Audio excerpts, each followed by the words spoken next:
Hi, I'm Seamless, and today is Friday, which means it's time for a new how to bass tutorial. And today, I'm going to show you how to make this sound, and boy is it a doozy.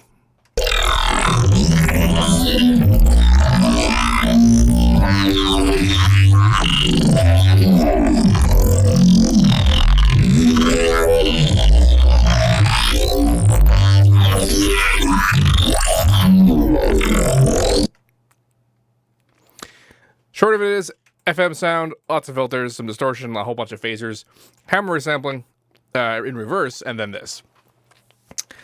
But let's start at the beginning. So there is this sound, which gets recorded into here. I'll leave that there. There's a bunch of crap going on in the patcher. We're going to turn that off, turn this off, and we've got this guy. I just want to turn it down because I'm pretty sure it's loud as fuck.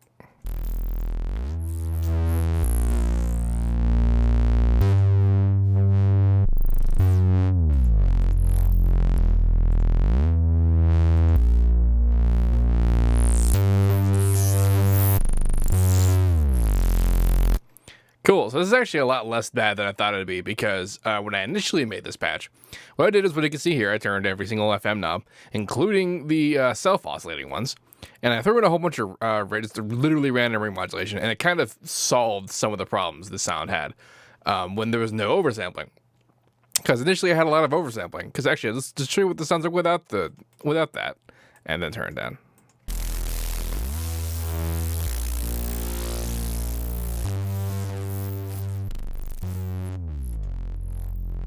Basically noise, and that noise, all of that noise is the result of aliasing, which this is what takes care of that. But when you do that, CPU use skyrockets. So there's a bit of a trade-off for there. However, doing this kind of did that, but it made it sound a bit normal, which is upsetting. But there's some coolness happening here anyway. So the values are random, but they're all kind of in the range of just a little bit. And then in here, I'm modulating the volumes of every single one of these, except actually, I guess I am modulating a type guide. Weird. I didn't think I was doing that. I just made LFOs of random lengths, but kind of long enough that it took a while to actuate. And then I'm also altering the phase of a couple of these, every other one, I guess, of just 2 and 4. And they're all different pitches, so that they're doing that anyway. And all of this is causing tremendous interplay and change in the FM. And the reason for the volume modulation is because the way that you change intensity of FM is that you change the volume of the modulator. So everything is a modulator, so that means everything gets this volume change. That means every bit of every part of FM in this is changing constantly. And it is constant because the global L tag is enabled on all of these LFOs, which means that they're still going on even when you're not playing them. And that's actually why this pattern is twice as long, because the automation is the same. The automation is the same thing twice, but I wanted to demonstrate that it is different because of that rolling automation or the LFO that's going on there. And that's this thing. I limited the crap out of it. And then this whole thing happened. So in the beginning, there's these two band passes that are being automated opposite each other, more or less. That's these two automations here. Trying to think of the easiest way to do this. I guess I'll put this here and just go like so. That didn't work. Wasn't what I wanted to do. No, whatever. So just turn them down because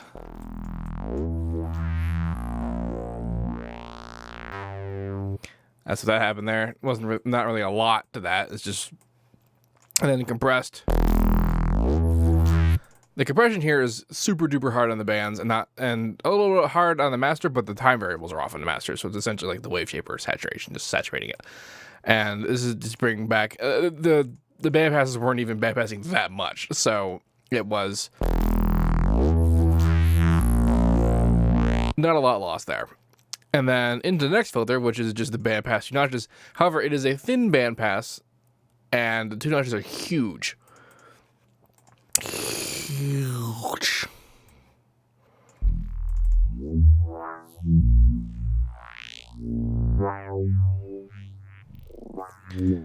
That's these automations. Band pass, notch. Again, pushed into compression.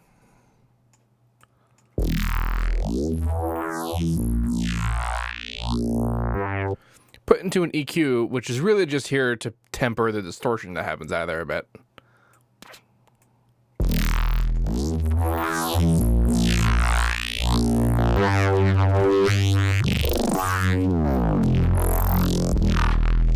The frequencies all move around so much that it's hard to tell sometimes. And now the phasers. So the phasers and then a little bit of the dry signal they all came together. And here's a fun thing here. Virtual Riot had figured out a really, really cool sound. He told me that the secret of it basically was essentially that it was accomplished using a phaser as the vocal modulator. And I didn't get it. And I actually still don't get it. But just for hells, I decided to stack a bunch of phasers together with different sweep frequencies at different ranges and different stages, but all pretty much low feedback. So it's not too ringy, but it's still modulating a lot. And it created this.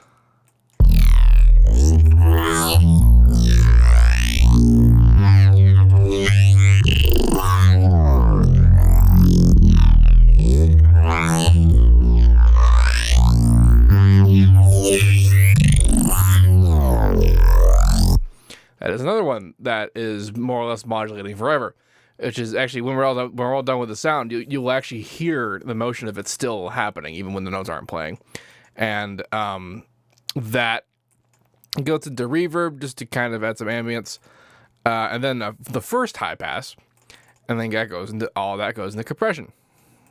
Similar to the original compression, but this one's really, really hard because the frequencies were getting just so hammered by all of this. Hell, you can even see a teensy bit of the phaser's activity here, generating a little bit of sound.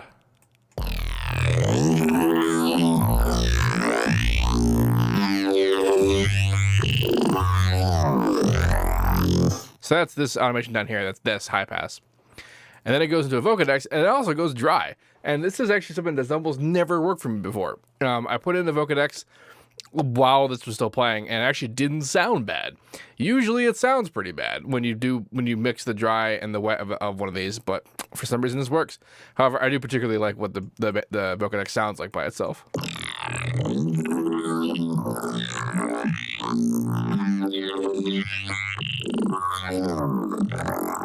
That is just so gnarly. And then a little bit of the original to kind of balance that out. And then this is the second high pass plus a little bit more EQ to go and manage the last distortion.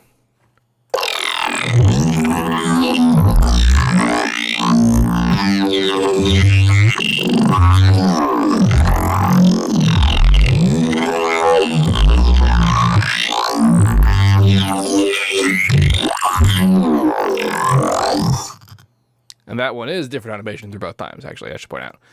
This top automation is the same twice, and then these two are actually different. And then that gets recorded into an Edison and reversed. And then that reverse sample gets dropped into Harmor. And then Harmor resamples it.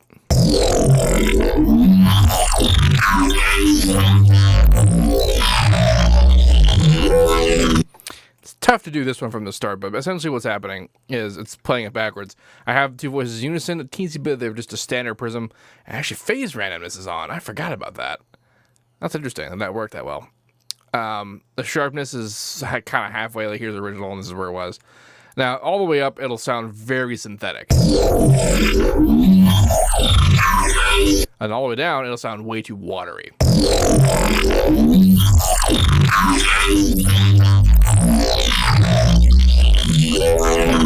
And there's many different ways that you can try to attenuate that kind of lo-fi, watery phase cancellation. One of them is with the formant changes, and the formant changes are interesting.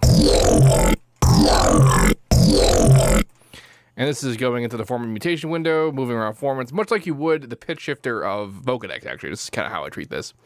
And it's also turned down a bit, much like the pitch on Vocodex. It's more or less entirely exactly what this does. And then I also went to the unison pitch to try and deal with that, but it sounded too bad with it being dry, so I had to keep it a little bit there. And this, I had just moved around until it sounded okay, which wasn't all that far. I have the harmonic protection engaged, which typically allows the lower harmonics to kind of stay there. If you don't change it, you can actually change what you protect. That's randomness, whereas protection. You can actually change it to be more than just this. But if you notice, the bottom end of this is that it's not ever. It's not like all harmonic is there. It's the harmonic is there, but it's moving around kind of a lot. So that whole mess gets like really on. It gets a lot pumped up there. In the effects, you've got a little bit of distortion and a whole bunch of compression. And that's the sound. And then that gets recorded into its own Edison. And I could have reversed it here, but I just put it. I'm actually just going to delete this because there's not really a point without having the media, because this is the same file. And I just reversed it in here, and we've got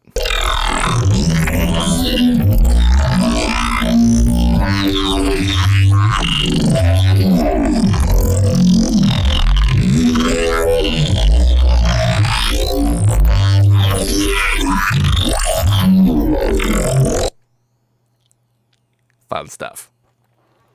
Anyway, this FLP will, hey, there you go. You can see the phasers still totally there. If you have any questions about this, please let me know. This FLP will be available for download in the description of this video. Actually, it'll be a zip. Don't forget to like, comment, subscribe, and all that good stuff. And as usual, have a nice day.